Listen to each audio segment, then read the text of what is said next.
ہیں، خاندانی شیعہ ہیں، دادا پردادا سے شیعہ ہیں، وزیر بھی رہے، پاکستان کی کئی پوسٹوں پر وزارتوں میں رہے۔ پچھلے دنوں انہوں نے مجھ سے کہا کہ جی میں سجدہ نہیں رکھتا، کیونکہ نبی نے خاک پہ سجدہ، کربلا تو نبی کے بعد ہوئی ہے، تو نبی نے پھر خاک پہ سجدہ تو نہیں کیا ہوگا، وہ تو کربلا کے بعد خاک آئی ہے۔ میں نے کہا یہی آپ کی غلط فہمی ہے۔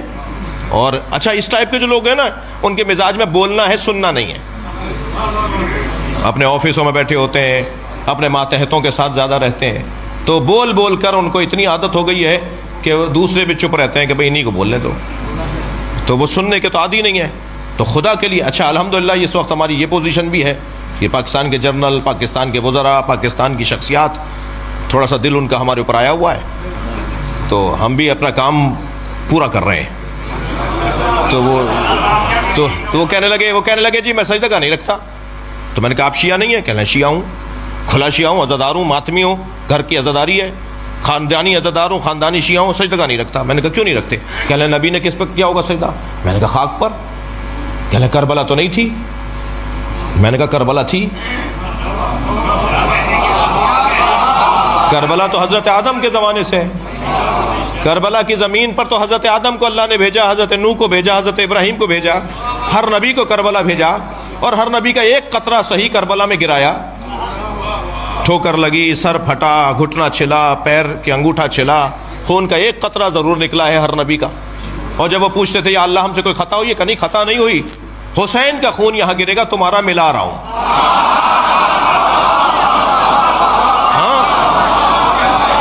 تو پہلی بات تو یہ کلیئر رہے کہ کربلا امام حسین نے ڈھونڈی ہے، کربلا نے حسین کو نہیں ڈھونڈا ہے، کربلا پہلے سے تھی۔ رہ گئی بات خاک پر سر رکھنے کی، تو نبی نے خاک پر سر رکھا۔ صحیح بخاری کی روایت، صحیح مسلم کی روایت، وَجُعِلَتْ لِيَ الْأَرْضُ سُجَّدًا، اللہ نے میرے لیے خاک کو سجدگاہ بنایا ہے۔ یہ صحیح بخاری کی روایت، صحیح مسلم کی روایت۔ محدث دہلوی تو شرح صحیح بخاری کے اندر حاشیے میں لکھتے ہیں کہ جو شیعہ حضرات ٹکیا بنا کر اس پہ سر رکھتے ہیں نماز میں، سجدے میں، شیعہ حضرات جو مٹی کا ڈھیلا رکھتے ہیں، یہ نبی کی سنت پہ عمل کرتے ہیں۔ جی ہاں، صحیح بخاری کی شرح میں لکھا ہوا ہے کہ شیعہ نبی کی سنت پہ عمل کرتے ہیں۔ تو خاک پر سجدہ تو سرکار بھی کرتے تھے۔ پھر میں نے ان کو ایک مولا علی کا فرمان سنا دیا، جس کے بعد ان کا پیغام آیا کہ جی اب کلیئر ہو گیا اور اب میں سجدہ رکھا کروں گا۔ وہ یہ کہ مولا علی سے پوچھا گیا یا علی، ہر رکعت میں قیام ایک ہے، رکوع ایک ہے، سجدے دو کیوں ہیں؟ فلسفہ احکام، مولا سجدے دو کیوں ہیں؟ تو مولا نے قرآن کی آیت پڑھی کہ سجدے دو اس لیے ہیں کہ جب تم پہلا سر سجدے میں رکھتے ہو، پہلے سجدے کے لیے سر رکھتے ہو خاک پر، تو قرآن پکار کر کہتا ہے منہا خلقناکم، تم اسی مٹی سے بنے ہو، اور جب دوبارہ سر رکھتے ہو تو آیت آگے بڑھتی ہے وَفِيهَا نُعِيدُكُمْ، اسی مٹی میں واپس جاؤ گے۔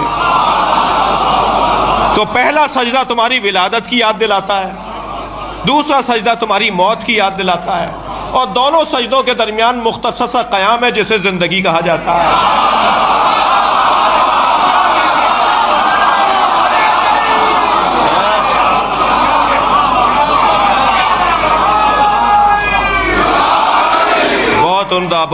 بہت بہت شکر گزار ہوں۔ بس ایک جملہ میرا بھی اس میں، مولا کا فرمان یہاں رک گیا، یہ جو دو سجدوں کے درمیان مختصر قیام ہے، اسے زندگی کہتے ہیں، جو استغفار پر مشتمل ہے۔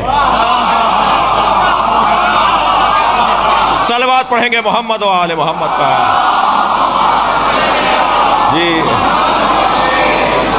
جی مولانا، پہلا سجدہ ولادت کی یاد، دوسرا سجدہ موت کی یاد۔ خاک پر سر رکھو گے تو یاد آئے گا مٹی سے بنے ہو، مولا علی نے فلسفہ بیان کیا، خاک پر سر رکھو گے تو یاد آئے گا مٹی میں واپس جانا۔